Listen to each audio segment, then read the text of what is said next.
Thank you so much, sir. My pleasure. For taking out time to be with us this evening. All right. We really appreciate this. Thank you too. All right, sir. All right, so we get down to business. My first question is going to be, they say diligence is to continuously do small things until something big happens. So we want to know, what are the little things that you did consistently in your life that resulted into a global ministry with a global impact? I think the first major thing is to define where you are going. Then you come back and start the journey. By that, I mean, until you know where you're going, then you may just be like a vehicle driving without a destination. Once the vision is defined, then your journey is clarified. At the takeoff of KICC, by the providence of God, a book just came out about 2-3 weeks after KICC took off. In fact, the book had not reached the book stands.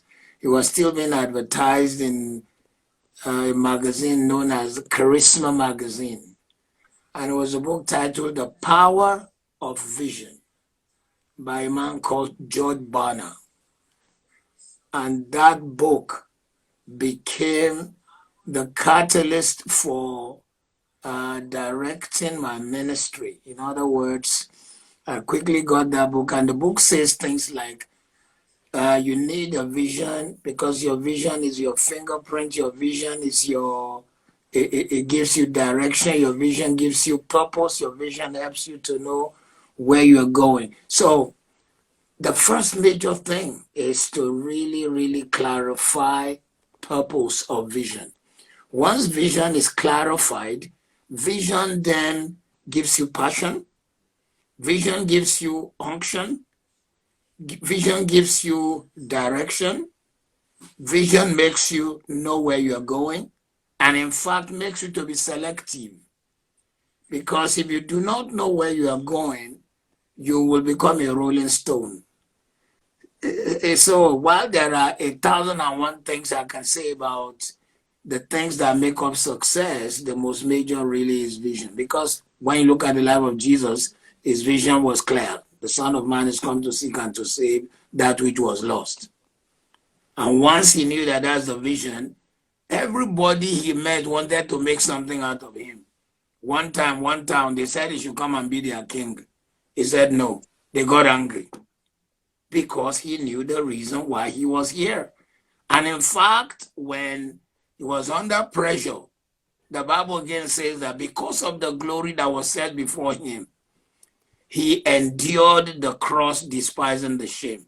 So the most major catalyst for success, whether business, ministry, family, anything you want to do, is to clarify your most major vision. I don't know if I touched a little bit. Right. Okay, that's good. Now, this is all right. A friend of mine told me once that he did meet you, and while he was leaving, you gave him 2 Psalms or 2 chapters in the Psalms to read and to pray, and he didn't see the relevance in it at that time until he found himself in fact, he was almost locked up in prison because there was some fraud in the bank, and it went through his desk, and so he found himself in serious trouble that he didn't know anything about, and the money had moved. Well, he then remembered that you had given him some psalms which fitted that particular situation. He began to pray it. He was supposed to be arrested in the evening.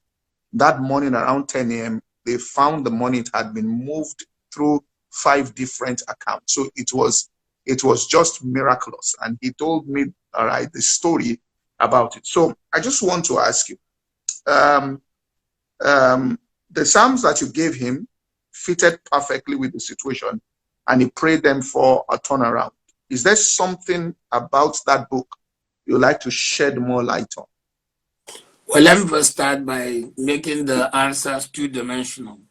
Firstly, my answer must have been based on some revelation God may have given me. Maybe I had prayed with him, or as he was living, I felt a prompting or saw a vision. I mean, there are, this is not a platform, but there are 21 ways God speaks. And one of them is for you to either have an inner witness or to just know something. So I must have, I don't know who this is, I must have picked something about him. And once I picked it, in my 48 years of being a believer, I have found that theologically, the best base for finding the appropriate word for prayer is the Psalms. This is not like a cherubim and seraphim approach now. Yeah. But you see, the Psalms were originally prayers and songs. They were originally prayers and songs. So I have found that in seasons, and Pastor Poju, there are times in your life when you want to pray, you don't even know what to say. All you are saying is Jesus, Jesus, Jesus. but when you have the Psalms, it is amazing that you can spend hours in prayer without being short of words to pray. For example, if you want to pray during this coronavirus and you took Psalm 91 from the opening statement, you can begin to pray step by step by step. Or let's just take the most popular Psalm, Psalm 23. The Lord is my shepherd. You open with worship. Lord, I magnify you because you are the shepherd of my life. You are a shepherd in three ways. A good shepherd who saved me. The great shepherd who is keeping me. The chief shepherd who is coming for me. You worship. I shall not want. Oh man. You begin to prophesy, all these people who do not know Christ. They teach positive thinking. We don't do positive thinking. We do positive confession of the word. I shall not want for peace. I shall not want for that. By the time you go through Psalm 23 praying that way, you will have spent 2 hours. So I have found that when people are at such crossroads and God gives me a revelation, oftentimes I'll be prompted to remember the psalm that will be appropriate for the situation in which they are. For example, I am suspecting that I gave that person Psalm 27. The Lord is my light and my salvation. Whom shall I fear? What does it mean the Lord is my life? Jehovah Uri. Uri is the covenant name of God as being the God of light. Light is the fastest traveling thing. It travels at 32,000 miles per second. The light that leaves New York for Lagos, reaches Lagos, goes back, comes back 4 times in 1 second. That's how fast light travels. So it means that's how fast God will travel on the matter. So when you are in such a darkness, they do fraud where he is. He doesn't know who did it. He doesn't know how they did it. It's possibly the guys who are greeting him, good morning, sir. And they are taking something. So God through light. You are the Lord is my light. He's my salvation. Whom shall I fear? When the enemy came to eat my flesh. So the Psalms are actually the prayer. It just basically gives us adequate words to pray, adequate words to worship with. And even though it carries the name of David, it is actually a book written by close to 16 people.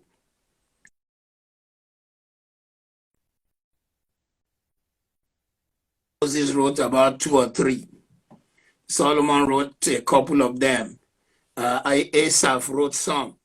So it's a book that directs your prayer to be scriptural, to hit the point, and it's inspired praying already available in our hand. I don't know if I answered you. Yeah. All right. Thank you so much. The third question. Okay. The third question is this, and I'm asking you this because you're a widely traveled minister from Nigeria, and you have relationships all over the world. Now, some of the most powerful ministries in the world today are situated in Nigeria. What do you think, in all of your observation, has differentiated the Nigerian church? I mean, there's nowhere in the world that we have what is going on at Redeemed Camp that is going on with millions of people every month gathering together. I think to answer this question, we will have to go into the history of the revival in Nigeria. Nigeria has been hit by 2 tornadoes of revival, and after those 2 shall I call them 2 earthquake revivals, and then subsequent ones were smaller. In 1930, a revival broke out in western part of Nigeria known as Elisha. This was following an epidemic or pandemic like this. Somewhere between 1918 and 1925, there was the influenza pandemic, and while Nigeria was dealing with that, leprosy pandemic came in, particularly in western Nigeria. Leprosy pandemic was so terrible, and a good number of the people who were not born again practically began to worship the god of smallpox. The smallpox pandemic broke out, and they began to worship the god of that thing. It was in the middle of that, somewhere around 1923-24, that God called a man called Rev Babalola. He was just a driver of a roller, this thing they use on roads to smoothen roads. And the subsequent experience of that man's calling was that there were small pockets of prayer meetings going on in Ijebu-Ode, in Lagos, in some part of Kwara State. I think it was of Jeba. These people, they were just praying spontaneously. They didn't know that God was getting them ready for something big. And while they were praying, God touched this young man who had just learned to be a roller driver, and God raised him as a prophet. The result was the revival that shook the whole of Nigeria. It was so powerful. It was so big. That revival was so enormous that most of the big Pentecostal churches you know in Nigeria today, directly or indirectly, had their roots in that revival. Christ Apostolic came out of it. The Apostolic came out of it. The founder of Redeemed Christian Church of God had some connections with it. Even the founder of Cherubim Seraphim had some connection with it. Many of the powerful Pentecostal churches will know Gospel, Faith, Mission, etc., etc. And some of the preachers you know today, if they were not first generation, they were second generation or third generation that came out of that revival. The revival was so big. The man was so anointed, 4-day-old corpse rising from the dead. The kind of healings were amazing, to the point that whenever he entered a city, the crowd shut down the town, whether it was big or small. Sometimes the king of the town will abandon his room for this man, Rev Babalola. Of course, jealousy followed. The established church in the land, the Anglican church, was being pastored mostly by whites at that time, or led by them. They were reporting him all the time to the district overseers, the district officers. They'll carry Babalola, go lock up. Crowd, the converts from his crusade, when they go back to their village, the miracles will follow them. When they carried him from Elisha, went and locked up in Calabar. Revival broke out there. Everywhere this man went. So it was an earthquake. And if you notice, some of the key fathers we have in the land today were raised from cities that are just about 20 minutes to 40 minutes from the epicenter of that earthquake. Pastor E. Adeboye's hometown is 15 minutes from that earthquake. W.F. Kumuyi, that town. Baba Biara, that town. I can go on. Bishop Oyedepo was born in Oshobo, just about 20 minutes from that earthquake. There is something about the move of God. And I mean, I'm going to get a copy of the book about the man's story and put in your hand. And I'm in the middle of prayer and I'm thinking that I should produce the film about him. That revival gave birth to what we knew as Pentecostal churches. But then the second revival broke out exactly 40 years later in 1970.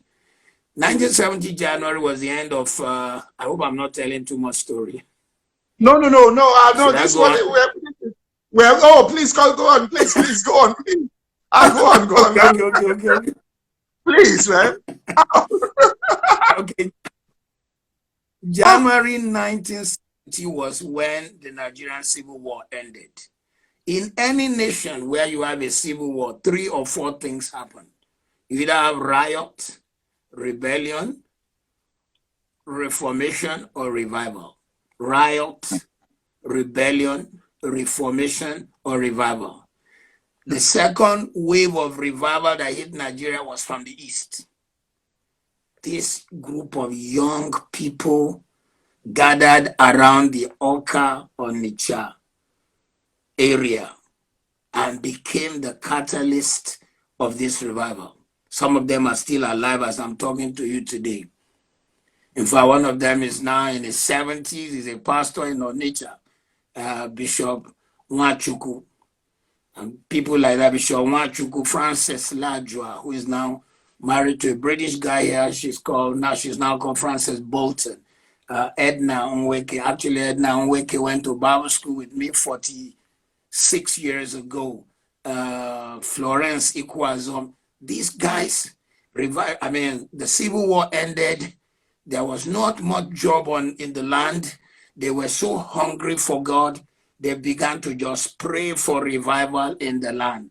From their meetings, God began to raise young men and women. And you find that it is during that 1970 revival, the second one, that the current wave of our fathers in the land began to know the Lord.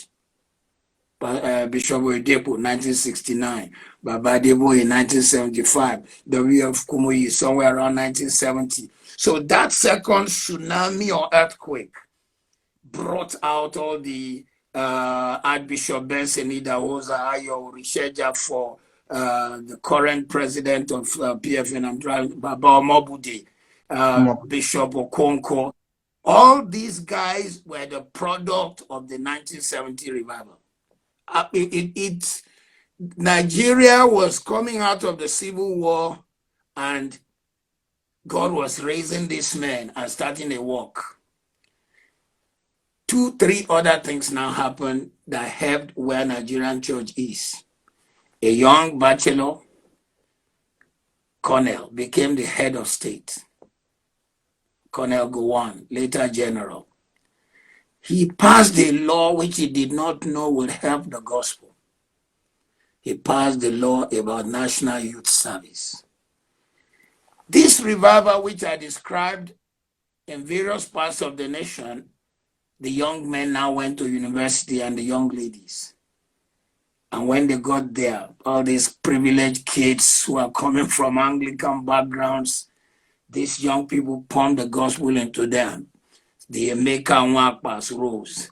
I could just go through another wave of names. The Francis Wale Okes rose from that campus revival. And it was like the university was producing intellectuals, but it did not know that it was helping us with the gospel.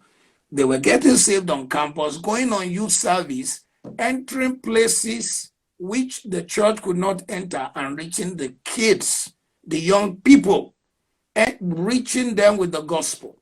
And many of them getting born again, coming back to campus again, repeating the revival. While all that was going on towards the end of the 1970s, the books of Kenneth E. Hagin and the faith movement came into Nigeria, 2-3 people became the biggest, shall I call them, we used to use the word colporteur for a person who maybe sells books, became the catalyst to bring those books into Nigeria. Emiko Amushuka was one of them. And funny enough, Chief Ebenezer obeyed because he got born again. Well, not serious. He used to be in Ekwa, but he really got serious around 1978, 79. So he opened a Christian bookshop in Shikpeolu. He became the center for those faith books. You wanted Kenneth Hagin's books, Fred Price, Kenneth Copeland, John Osteen, the father of Joel, Charles Capps. You wanted Fred Price's books, their tapes. You went to that bookshop. So here we were, the first wave of 1940, the second wave of 1970, but while we have people speaking in tongues, we didn't have the dimension of 1940 anymore, the move, the miracles, the healings. We have the churches, we had Assemblies of God in the grounds, we have Foursquare. I mean, I was a product of Foursquare Bible School while we studied the miracles of the founder. We didn't have any of our teachers or our leaders who showed us how to move in the miraculous. So towards the end of the 70s, these books of the faith movement came in. It also helped us to have a balance because the people who experienced the Pyrrhus revival just thought to be poor was to be holy. But the faith books taught us you can move in the supernatural. You also need to learn the dynamics of being prosperous and walking in all of new creation realities. So that second revival is what broke out in the late 70s. Now, after that, we now began to have 10 years. Every 10 years, there'll be a new move, boom, a new move, boom. So Nigeria has been blessed despite everything you see from the other religions in the nation is purely a reaction. Because I think one of the sons of the sultans got born again. So it means like we went to the house of these guys and got their kids to know Christ. Sons of the sultan, some of the people up north, you would not even believe who, some of them by privileged information we can't share, who are born again. So this revival also had upsurge every 10 years, every 10 years, every 10 years. And that's what resulted in the level of, shall I call it, a fruitful ground, so that the level of response to the gospel in Nigeria it exceeds anywhere in the world. And it is because the nation has a place in the plan of God. Preachers began to leave Nigeria and began to go to all the nations of the world. So that at a particular time, apart from Ghana, the largest church in every African nation was pastored by a Nigerian. Even Ghana, Archbishop Duncan Williams was trained in Nigeria by the late Archbishop Benson Ndahosa. So, firstly, is because there is an eternal covenant. Secondly, because I don't know the kind of prayer people like Apostle Joseph Ayo Babalola prayed, but those men have created a reverberation which we are still enjoying till today. So the kind of gathering you see in Nigeria does not exist anywhere. The only danger is the future. Wow. Wow. Wow. All right, we'll get back to this. I'll ask a question, but let's move, because there are business people watching. So let's move a bit to business.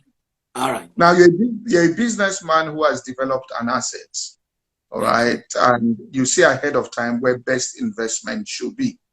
Can you give us any inclination of areas we should be looking at now? Coronavirus pandemic is rewriting the economics of the world. In fact, people should just realize that when this thing is over, the GDP of many nations will fall by as much as 30 to 45%. It is, I mean, when you have nations in lockdown and the sound of commerce is gone dead, the world is silent to the point that, in fact, I don't know if you read about this, geologists and seismic geologists are saying that when they measure the earth now, it is interesting that the hum they used to hear when all the cars of the world were driving are now not driving. The earth itself is silent. The future is not totally predictable, but what I can say is this.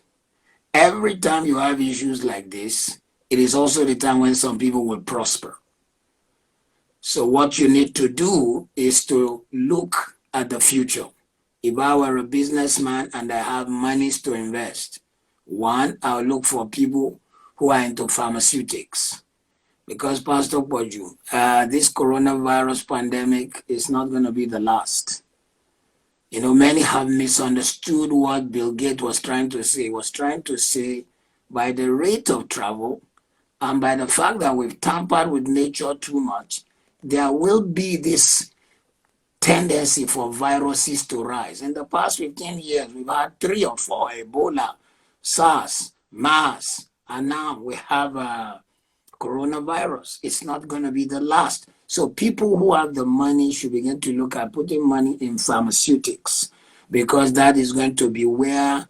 And then number 2, people who have the money should begin to look at technology. What would we have done if there was no Zoom, if there was no Instagram, if there was no internet? And the internet as it is going to be redefined. Television would collapse into our iPads, our iPods, and our phones. I can watch Netflix now on my phone. I can watch it on my iPad. I can watch it anywhere in the world, and it's interesting. When I watch a film in my house in Lekki, where I stopped as I turn it on in London, it is the exact microsecond where it stopped in Lagos. That's the world in which we are. So business people need to begin to look at that. Number 3, they need to begin to think of the fact that Africa is going to become the biggest market in the world in the next 20 years. Africa, I repeat again, is going to become the biggest market in the world in the next 20 years. European market is saturated, and even when this thing is over, some companies have already disappeared and may not come back again. America is shaken to the boots. Asia is shaken. People will be looking for virgin lands where their money is not likely to easily disappear. Africa will be that place. A lot of the businesses we keep going to Asia about, somebody should begin to think, can you believe that even though the artificial hair industry is close to $80 billion, and the African person is a consumer of probably 50 to 60%, there is no factory in Nigeria. And all is being brought in. Somebody who has money should probably begin to think these particular industries which we've been going out to look at, we need to begin to bring them in. Then, in my opinion, Nigeria needs to shift and change.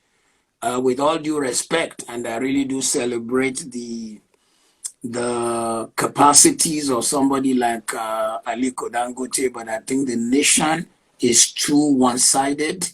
You cannot over-empower one person.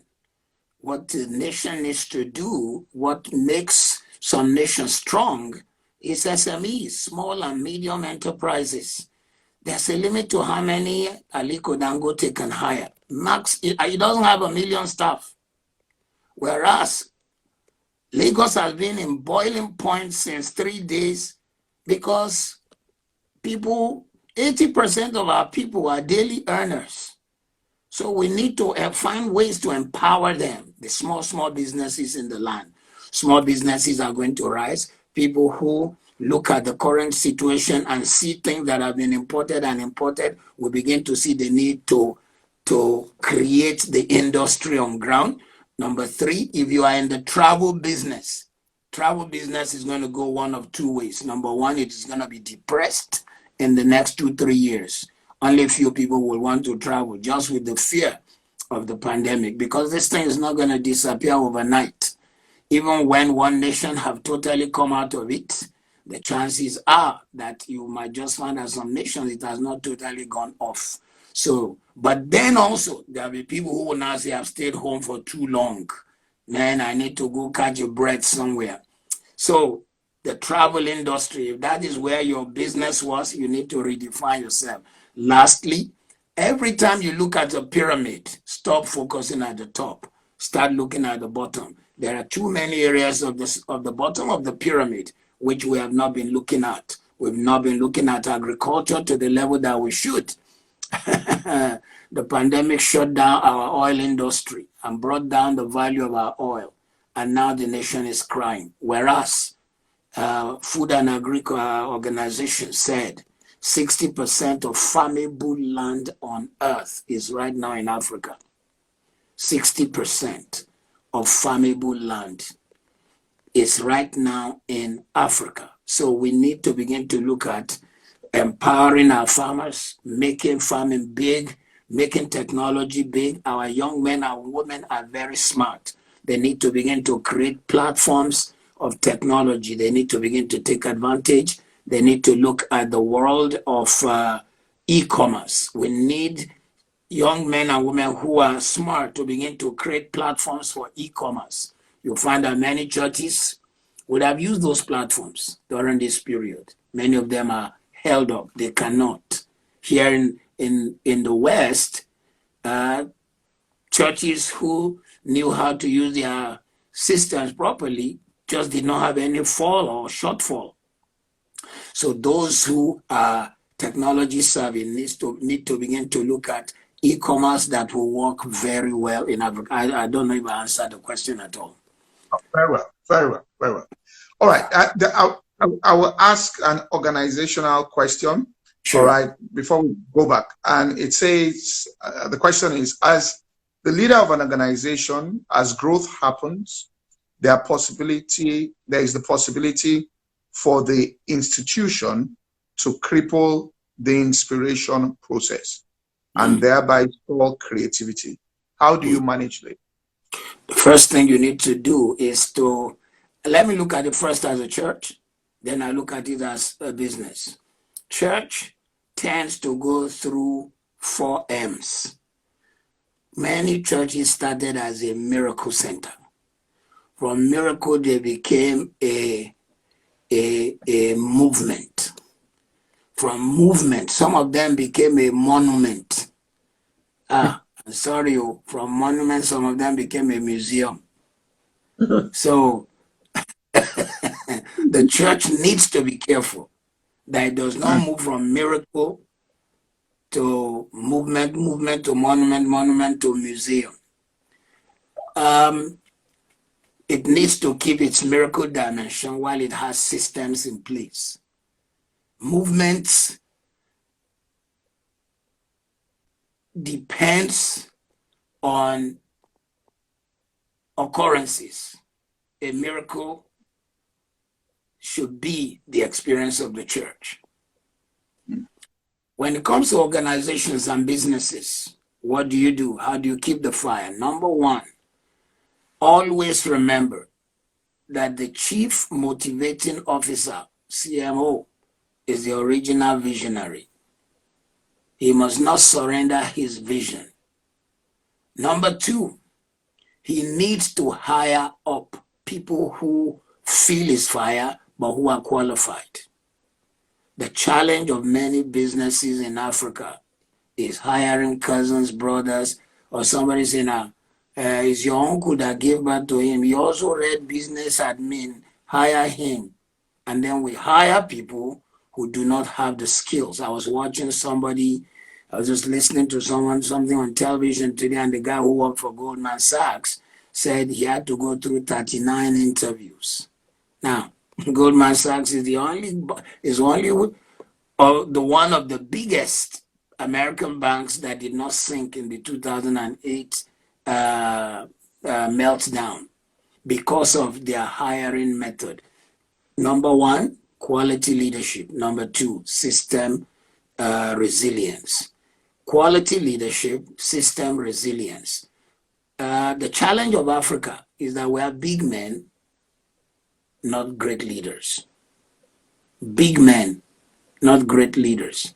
And with all due respect, it is creeping also into the church to the point that there are certain men, if they die today, we cannot really predict what will happen to those churches. So big men need to stop being big men. They need to create great leaders. God gave us that example in scriptures. He told Moses to take the spirit in him and put into other men. And when they began to move in the prophetic and Moses reacted, God said, that's the whole intention. Or somebody came to tell Moses, and Moses said, that's the whole intention. So we need the leader to replicate their ability. And that way the fire will not stop. Number two is creating systems that do not clog the business. One of the biggest challenge of Africa is the absence of systems. So when something like the corona pandemic came, it showed that there were no systems. Look, for example, within days after they told us to be on lockdown here in the United Kingdom, the country announced that 80% salary will be given to people who are already working and who were taxpayers. So it basically means that many people will not jump on the road because they are not tax evaders. And those who are not working for a particular company, but who own their own business and have done tax returns, they were also told they can claim. The system is robust.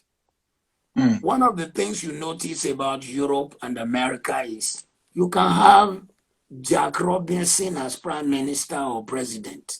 The system still works. America has had an actor, a farmer. I don't know how to describe my friend, President Trump, okay, businessman. But America has had an actor, Ronald Reagan.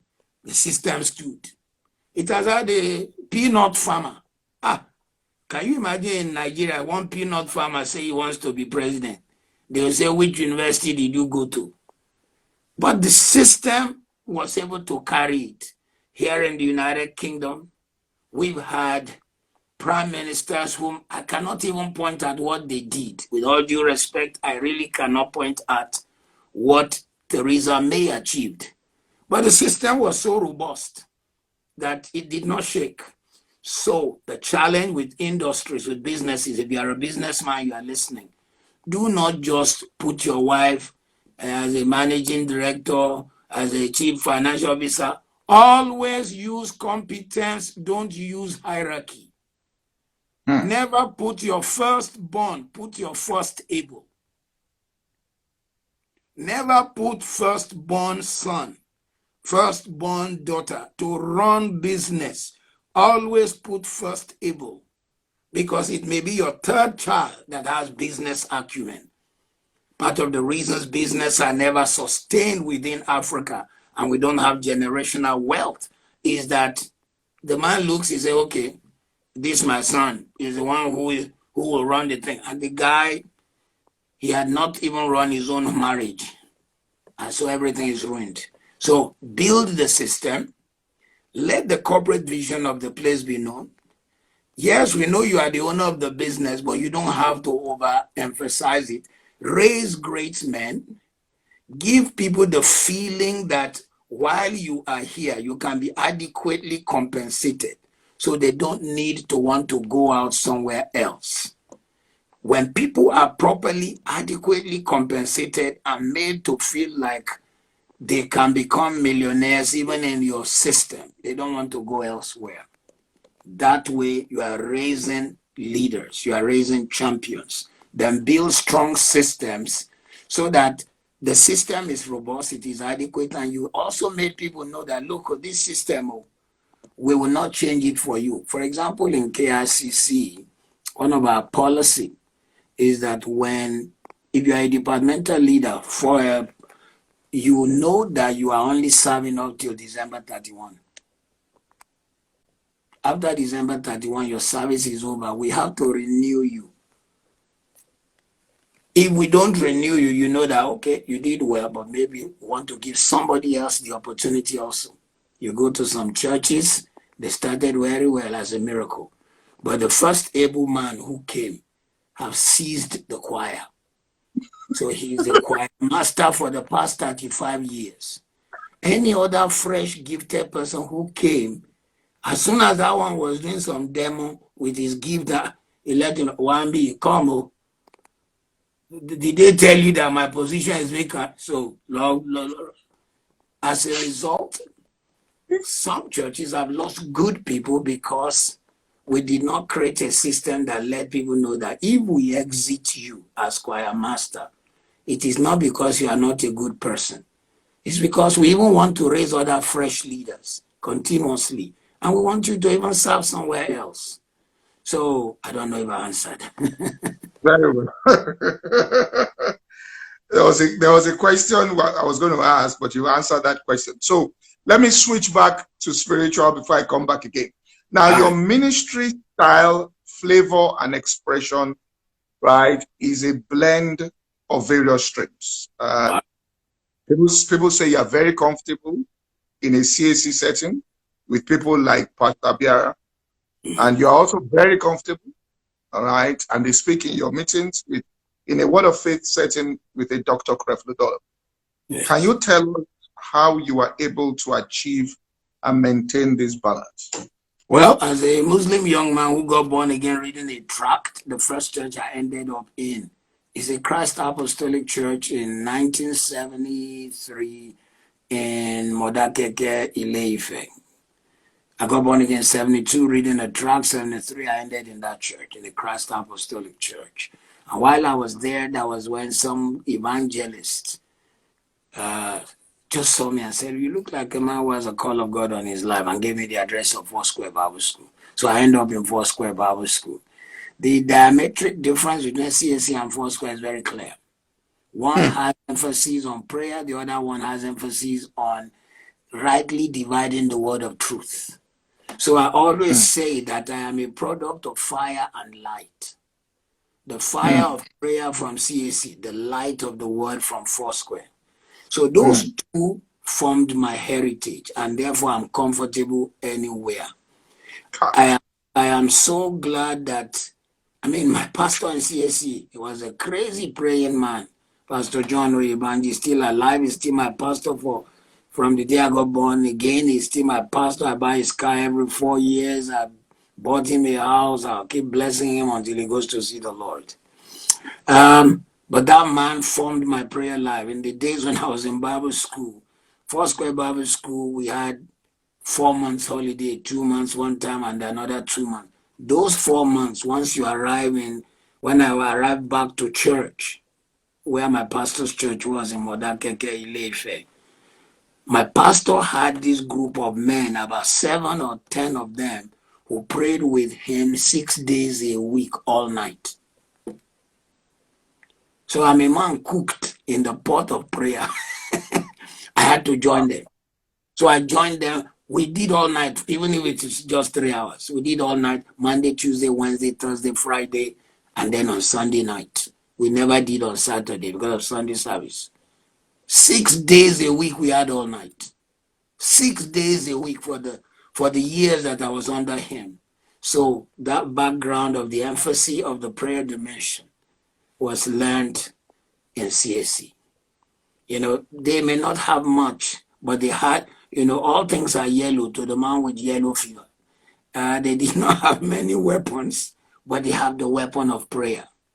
And they knew how to hold on to God until they had their breakthrough.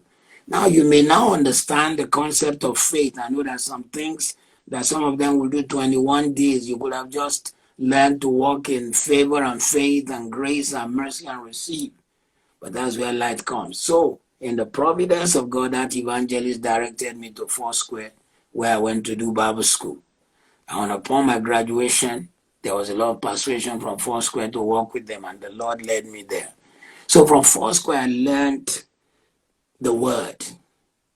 Apart from, my first diploma was in theology, and then subsequently my first degree was also in theology, which is from Lee University, Cleveland, Tennessee. So those two churches formed my perspective on ministry. I believe in the strength of prayer, and then I believe in the dimension of the light of the word. And like I told you, while I was pastoring Shomolu Foursquare Church, suddenly all these books and tapes and CDs of the faith movement began to come into the bookshop belonging to Dr. Ebenezer Obey, whom at that time also I had formed friendship with as he was beginning to really be serious in the Lord.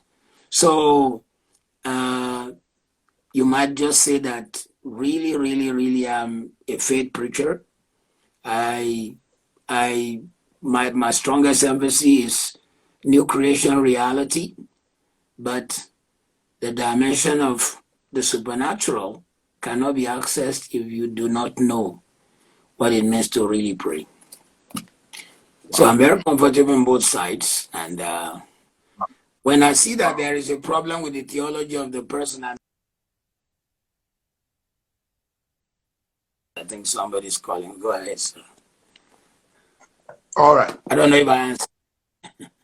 Yeah, but you're about to say something. If you're not comfortable with the theology of the person, I may not see anything. Sometimes you might just find that, say, for example, if you go to some of the CSC settings, if I feel that, okay, it is because of the level of this person's understanding of the word, I will walk in wisdom. I will not stand there and begin to condemn. And you have to also realize that sometimes it is, the Bible says, be it unto you according to your faith. When CSC broke out, when Apostle Joseph Rev Babalola broke out in that revival, he did something crazy. He observed, because you see, you and I came into a Nigeria that is, shall we say, 80% clean when it comes to idol worship. In the days of that revival, these people were knee deep, neck deep in the demonic, in actual all kinds of gods all over the place. So he observed that in order to teach these people the work of faith, he took all those things they saw and told them something like praying into water, so they will raise water. It was their faith. And you will not be, people were being healed. One time, accountant for our church here in London, his dad got born again in CSC. His dad used to live somewhere in Iwo from Islamic background. His dad told him that when the exact hour Joseph Rev Babalola will pray by 6 p.m. comes in Elisha, people will raise a bottle of water as far as Sierra Leone. Gosh. And when they drank, miracles happened. Healings. Leprosy disappeared. You can now sit down and be quoting theology and say, why use water? God saw their faith. Didn't Jesus take mud and put on somebody's face?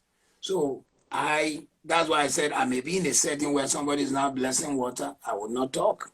In fact, if they want me to bless it, I'll bless it. So I don't know if I clarify. Oh no, you're very well answered. Very well. Let me see. Okay, let me ask you this. Because yes. Now at WAFBEC conference, that's our conference. We do our annual conference. We have witnessed a good number of outstanding. When I say outstanding miracles in your meetings. So the question is, how do you prepare for these meetings? What do you do a few hours before the meetings that puts you in this space?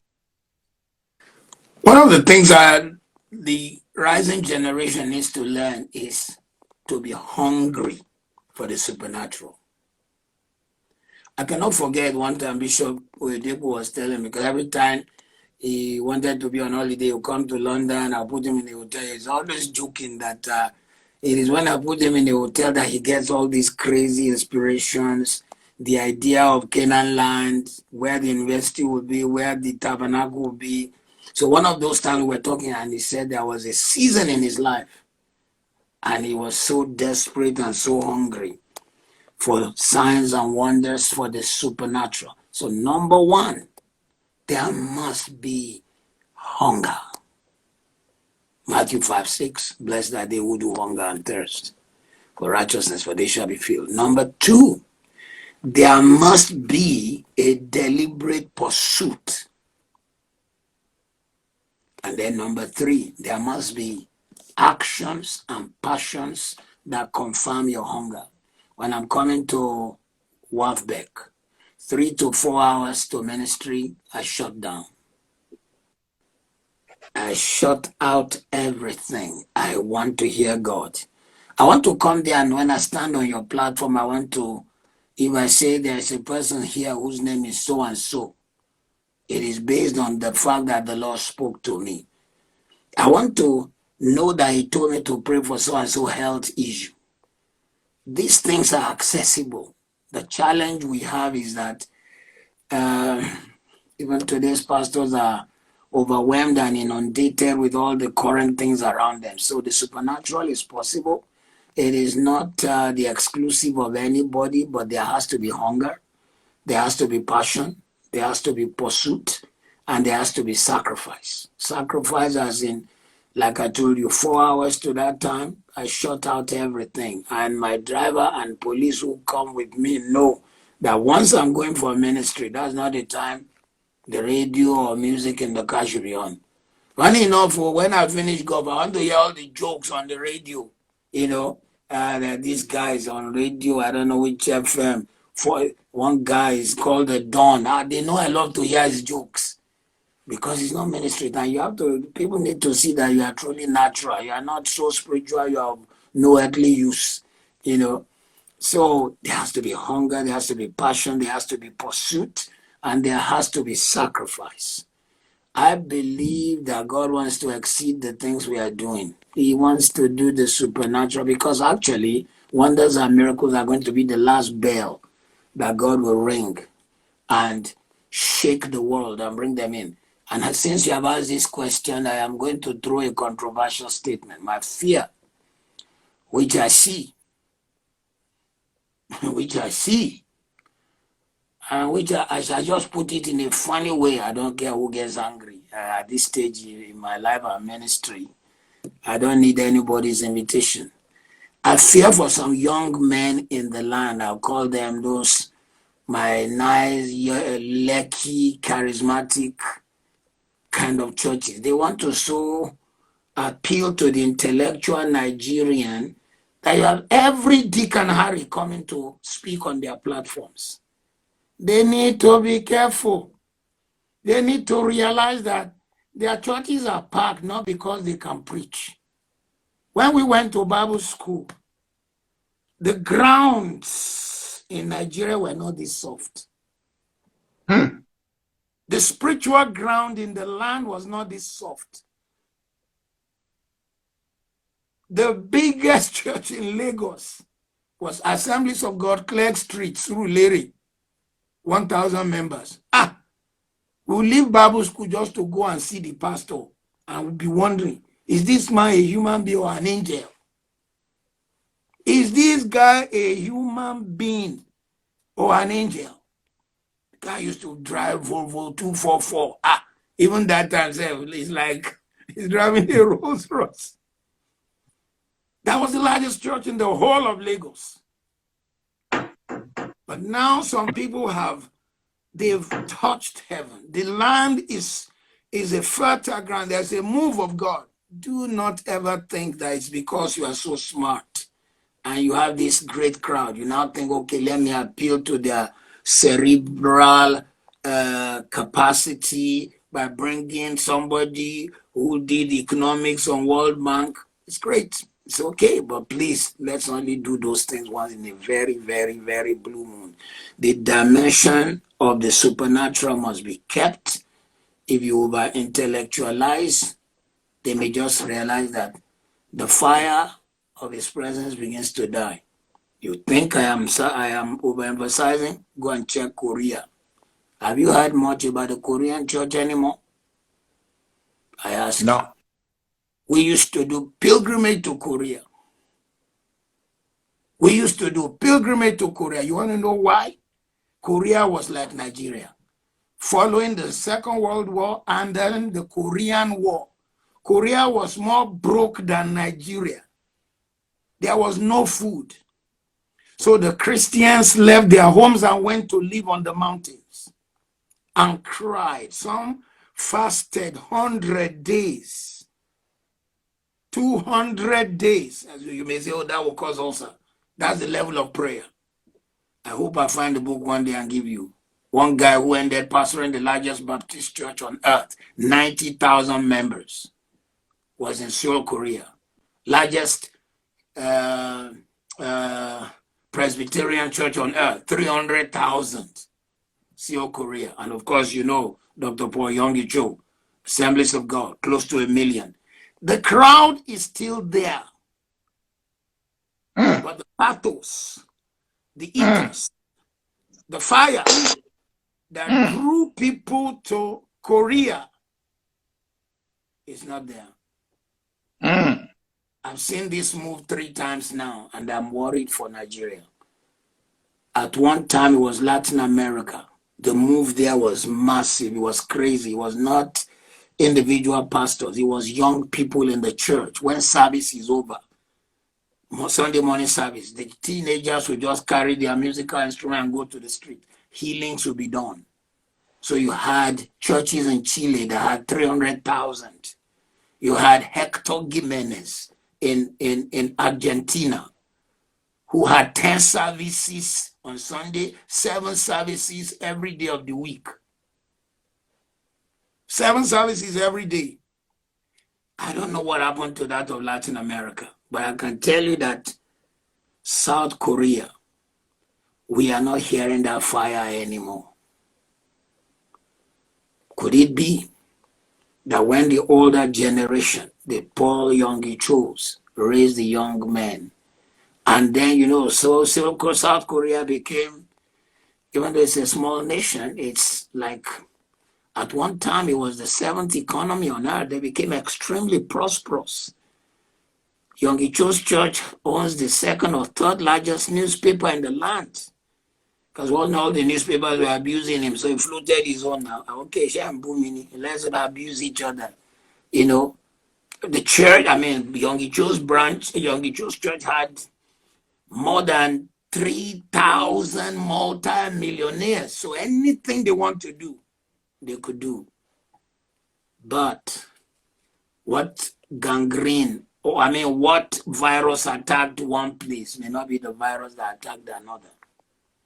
The church in Nigeria needs to be very careful, particularly this, my young men and women who are carrying the fire. They need to realize, perpetuate the fire. There is the time truly to let the nation know we are not stupid, we are smart people, we are wise people.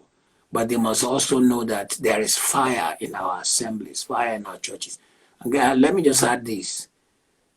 These young men and women, and I believe they are very good guys, because they are too much into this cerebral thing, we now have charlatans in the land who will be claiming the miraculous, and they are just liars, faking it. I'm sure you heard of the lady when they were passing to one another who will be dramatizing her arm. Because the nation wants to see the supernatural. They want to see the miraculous. But the young men who were born in the fire of genuine revival need to be very careful, or else all these guys who are just fakers of miracles, who the book of Titus says their God is their belly, they become the ones that distract. They have one in Anambra. People throw money at him in his service. It's unbelievable. You'll be wondering, is this church? Anyway, that's not this. I'm sorry for digressing. All right. Thank you very much, sir. Our 1 hour is over. I don't know Okay. we sustained it. We went through Bible school. We went through. Thank you so much. I'm sure many young ministers, what they heard today, they haven't. I am sure they haven't heard. I mean, I heard things about Nigerian churches I've never heard in my life. Huh? We'll be calling on you again. Thank you so much for your heart. Privilege. Thank you so much. Blessings. Thank you. God bless.